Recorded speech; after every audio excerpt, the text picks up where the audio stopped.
We've covered outfield. We've covered the infield. We've given our predictions. Obviously, the starting lineup and rotation is out. The 1 through 9 line is out as well.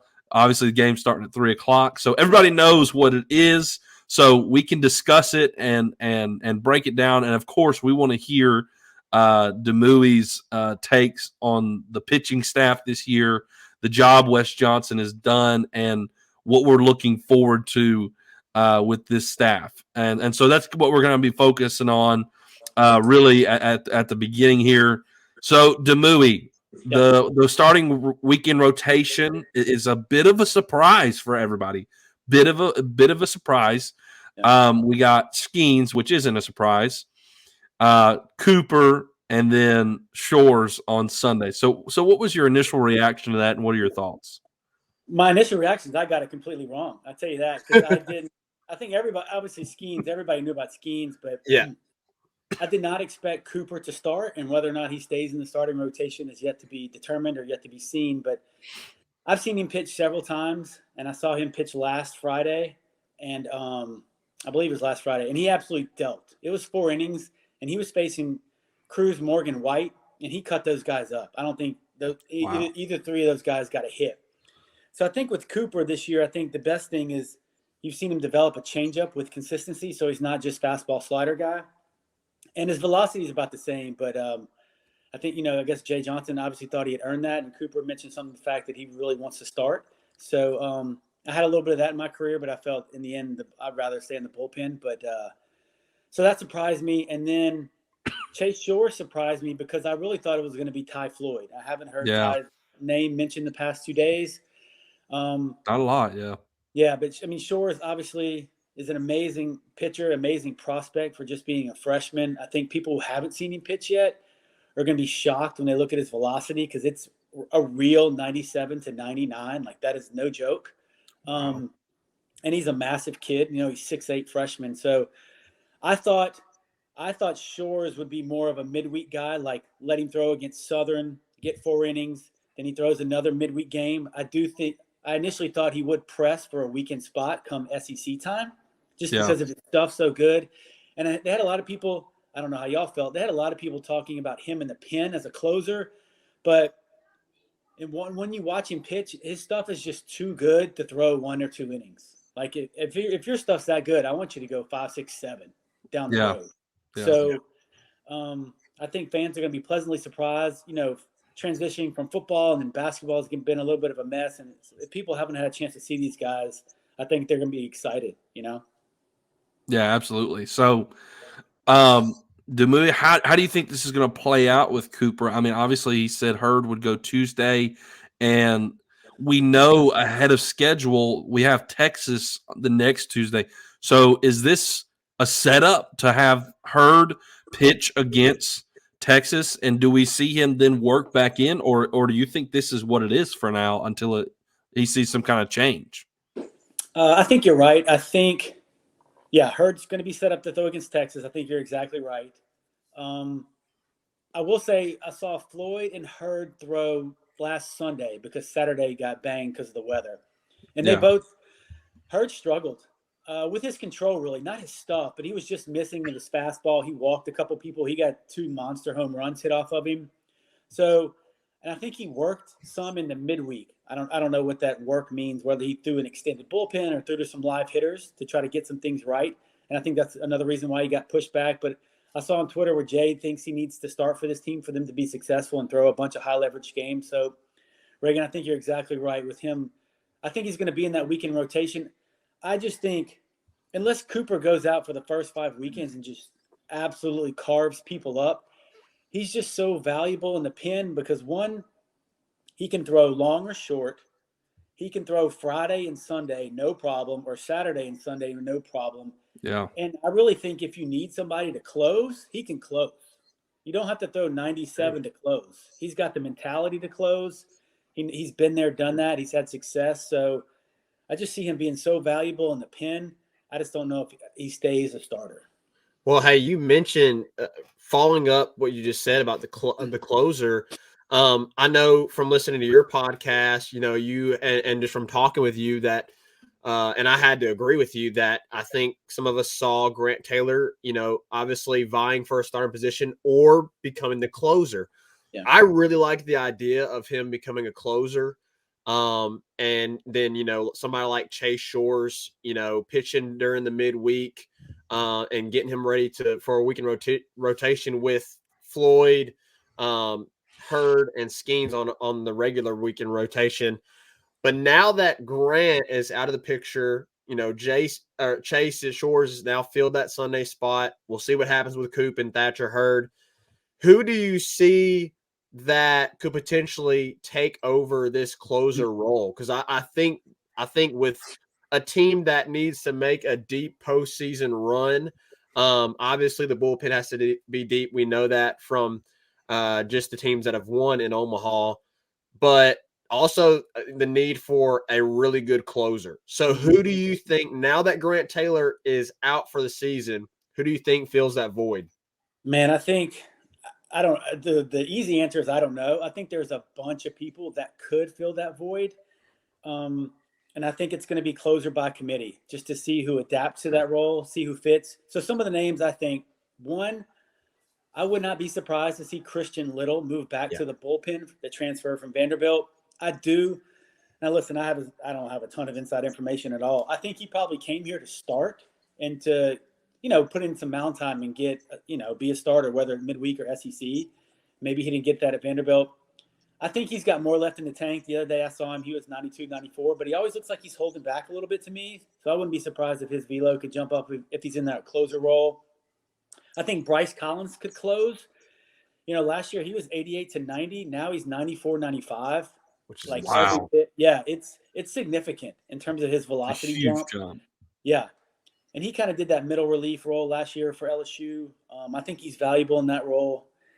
So Little, Collins could close. Then I think we mentioned Cooper, and I think two more candidates are probably the freshman Aiden Moffitt. I have not seen him throw in a while, but I know he's got a mid to upper 90s fastball. He's from Mississippi.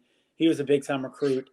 So I'll be interested to see him pitch. And then I think the other one could be maybe a dark horse, maybe Garrett Edwards. That's somebody that's been in the program for, I think this is his third year. Hasn't gotten a ton of innings, gets a lot of stuff pre-conference, but when you go to conference, you don't see him a lot. I saw him throw the other day, and he was 94, 95, which shocked me. But the other thing that shocked me was the effectiveness of his slider, because it was hard. It was 90, 91, and that blew me away. And he carved for 2 or 3 innings when I saw him a couple of weeks ago. So I think between Little, Collins, Moffitt, and Edwards, and then Cooper is kind of the wild card. I think it could be any one of those 5 guys, and it may take I think it's going to take till conference to sort it out. I've thought the potential of Chase Shores closing. If Floyd takes over a weekend rotation, and obviously if Hurd takes over a weekend rotation, and then maybe Christian slides to that midweek starter type role, I've really, really liked the idea of Chase being the closer. And maybe a part of that is due to the fact that we had, the awesome 2017 year of Zach Hess, him coming in as a freshman and just being completely dominant as a closer. Maybe that's part of the reason that I'm kind of wishing that. Is that a stretch to think? No, I don't think it's a stretch, but I think we all get blindsided by velocity, and I'm the same way, especially now when you see it on all the broadcasts and all the scoreboards. That's true. Throughout the conference. But I think one thing people need to remember, all these high school kids were starters, their whole careers. You don't really have a bullpen per se in high school. So I think one of the things about closing is, one, do you have the mentality? I kind of compare it to a DB, because you're going to get burnt. Can you line up and go again the next play? So you're going to give up a home run. You're going to give up a lead. You're going to come in with a man on second, and they're going to score the tying run. So can you bounce back mentally?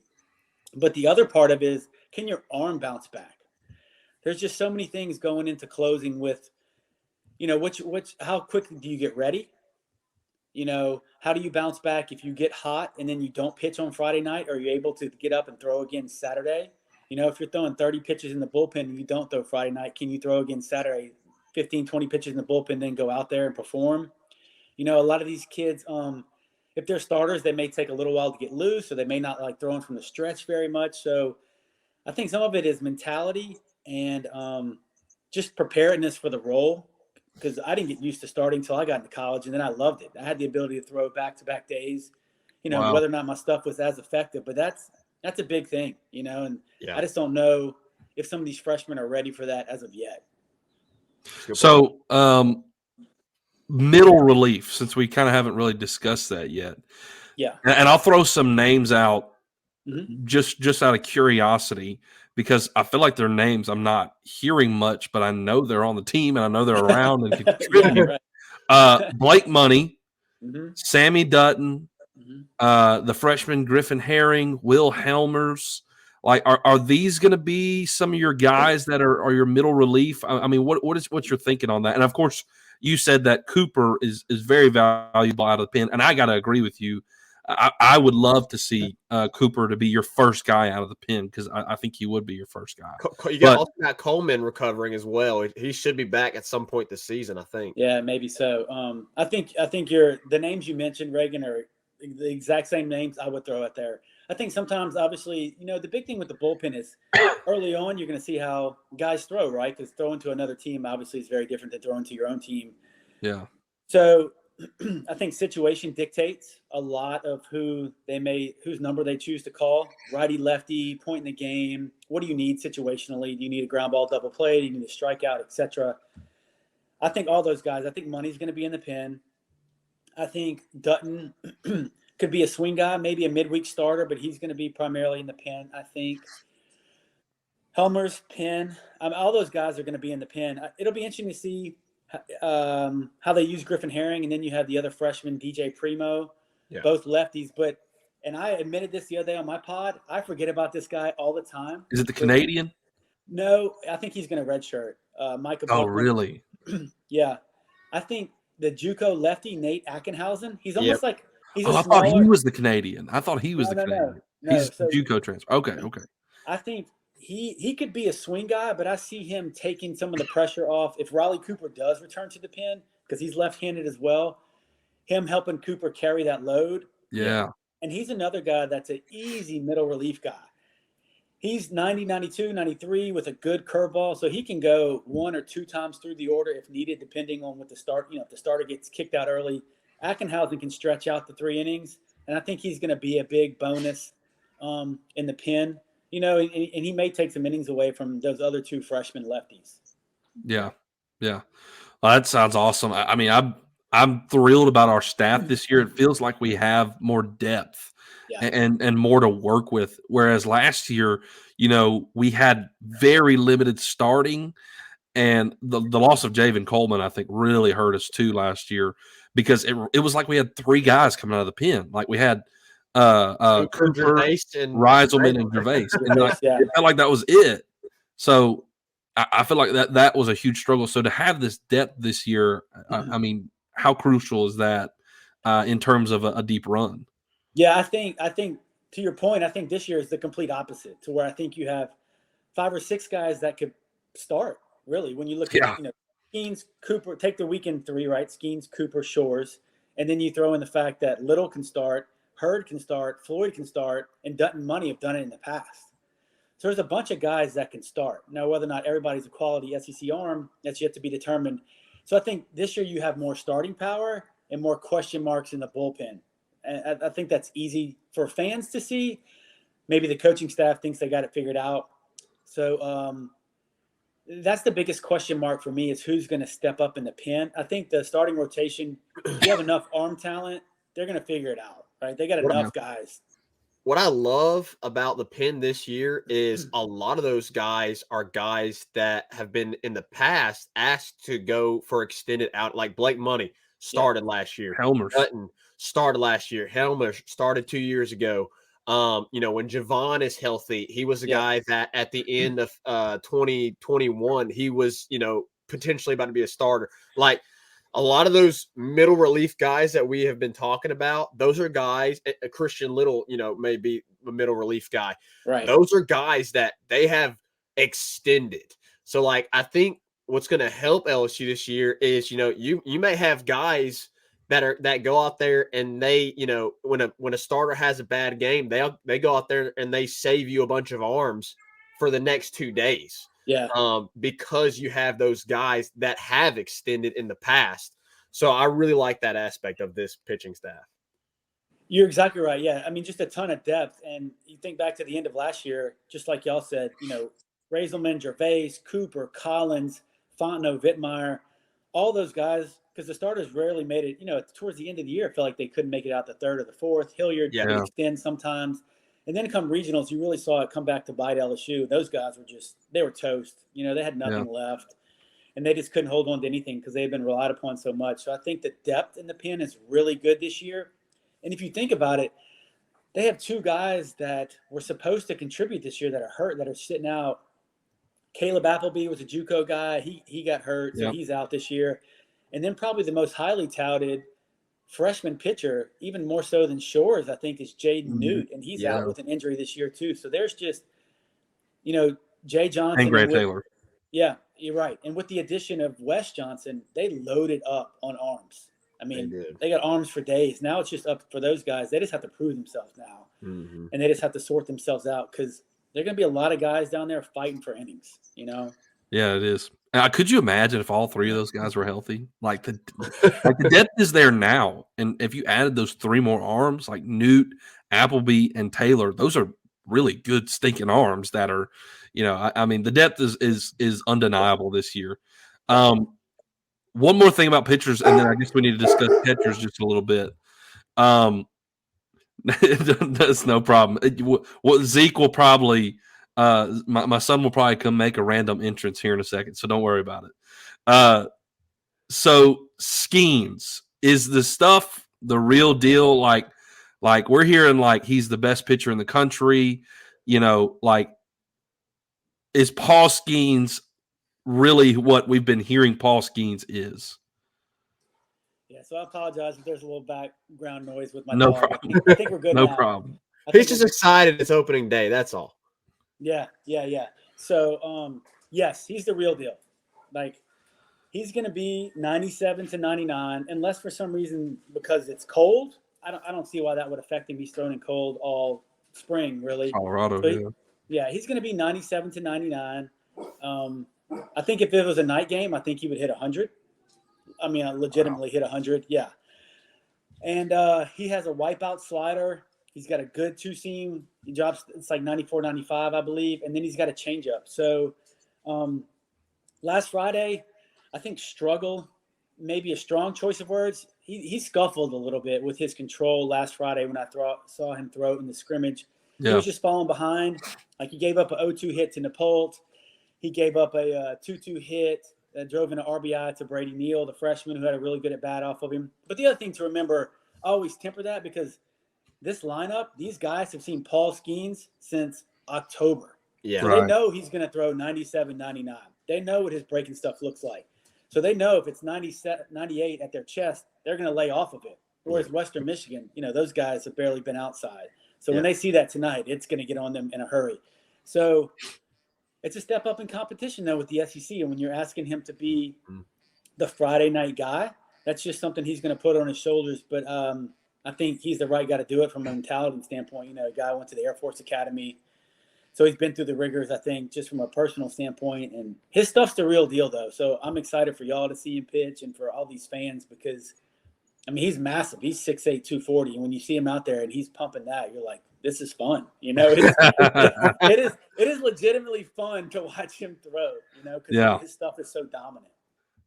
I feel like our offense, like our lineup can produce more than it did even last year.